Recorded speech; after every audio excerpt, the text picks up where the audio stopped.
Halo, selamat pagi Bu Deborah. Perkenalkan, saya Luis Brian dari 10AK2.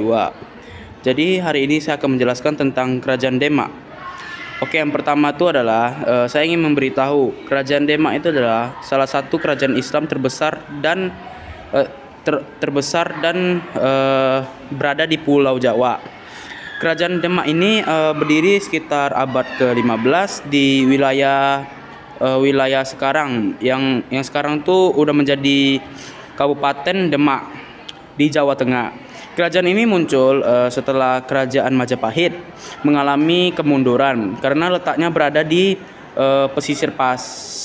pesisir utara Jawa. Demak berkembang menjadi pusat perdagangan yang ramai. Banyak pedagang dari berbagai daerah datang untuk berdagang sekaligus menyebarkan agama Islam. Pendiri Kerajaan Demak. Pendiri Kerajaan Demak itu adalah Raden Patah. Beliau dikenal sebagai raja pertama Kerajaan Demak. Di masa kepemimpinannya, Demak berkembang cukup pesat, baik dalam bidang perdagangan maupun penyebaran agama Islam.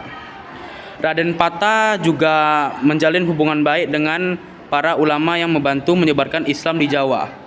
Setelah Raden Patah wafat, tata kerajaannya diteruskan oleh putranya, yaitu Pati Unus. Pati Unus terkenal karena keberaniannya melawan Portugis yang saat itu menguasai Malaka.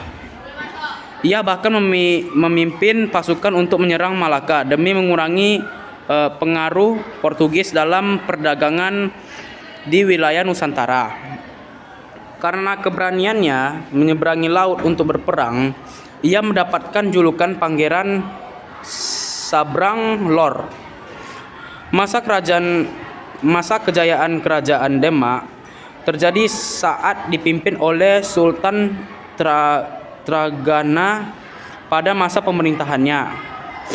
Di wilayah kekuasaan Demak semakin luas. Banyak daerah di Pulau Jawa berhasil dikuasai sehingga Demak menjadi kerajaan yang sangat berpengaruh.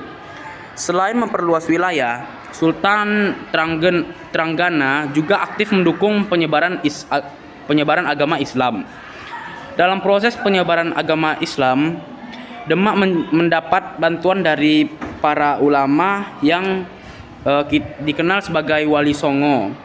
Mereka mengajarkan Islam dengan cara yang dekat dengan kehidupan masyarakat. Misalnya seperti melalui seni, budaya, pendidikan. Terus cara tersebut membuat masyarakat lebih mudah menerima ajaran Islam tanpa harus meninggalkan budaya yang sudah ada. Jadi mereka menyampurkan budaya itu dengan agama Islam. Salah satu peninggalan yang terkenal dari Kerajaan Demak adalah Masjid Agung Demak. Terus yang kedua tuh masjid ini juga masih berdiri hingga sekarang menjadi salah satu bukti sejarah perkembangannya agama Islam di Indonesia. Bangunan masjid tersebut memiliki ciri khas arsitektur Jawa yang unik dan menjadi tujuan wisata religi bagi banyak orang. Namun, setelah Sultan Trenggana wafat, Kerajaan Demak mulai mengalami kemunduran. Terjadi perebutan kekuasaan di dalam kerajaan yang menyebabkan kondisi politik menjadi tidak stabil. Konflik tersebut akhirnya melemahkan Kerajaan Demak hingga kuasaannya beralih ke Kerajaan Pajang yang dipimpin oleh Jaka Tingkir. Dari sejarah Kerajaan Demak, kita dapat melihat bahwa kerajaan ini memiliki peran bagi perkembangan Islam di Indonesia, khususnya di Pulau Jawa. Selain menjadi pusat perdagangan, Demak juga menjadi pusat penyebaran agama dan budaya Islam yang memberikan pengaruh besar bagi masyarakat pada masa itu. Demikian penjelasan saya untuk video kali ini. Terima kasih.